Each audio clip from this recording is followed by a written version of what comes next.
有冇試過啲乘客係咁篤，都唔知點樣開門？就算篤開咗門，但係又唔知點樣掹。Tesla 為咗降低風阻，將呢個車門把手咧設計到隱藏式，但係真係好多人唔識開呢個車門，咁點算好呢？咁今日咧我就會同大家介紹兩款我哋最新嘅電動門抽。呢一款咧係有條燈條嘅幻彩款，而呢一款咧就係用翻原廠門抽，但係有粒燈珠嘅原廠款。到底兩款有咩分別呢？我哋一齊睇一睇。咁呢個就係我哋嘅原廠把手款啦。你可以見到咧，我哋係用翻原車嘅把手搬翻落去呢一個新嘅底座嗰度嘅。咁入邊嗰盞燈仔咧做少少點綴，其實咧就係更加低調簡約嘅。成個設計更加耐用，用翻原廠嘅把手咧，亦都令佢嘅握感更加實淨。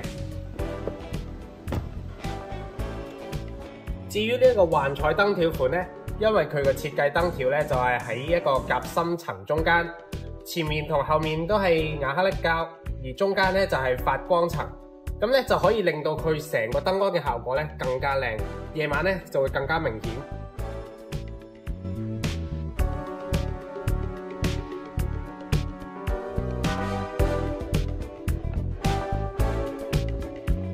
咁呢個電動手抽咁方便，到底係要點樣控制嘅呢？其實佢有3個方法可以打開嘅。第一個方法就係撳一撳 P 波，入完 P 波之後再撳多一下 P 波咧，佢就會彈出嚟噶啦。咁第二個方法咧就係用屏幕上面嘅解鎖掣。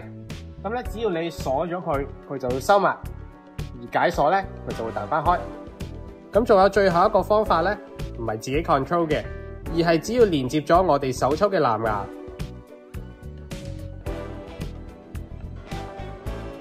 以後一行埋部車，隻手抽就會自動彈開迎接你啦。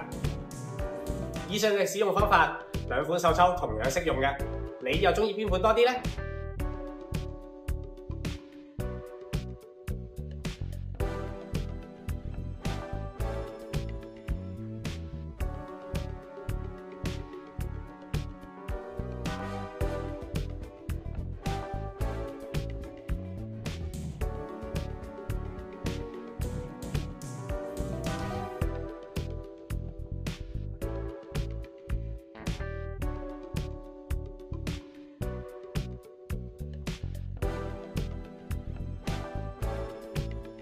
我係 EV Offer 嘅 Warren，我哋下條片再見，拜拜。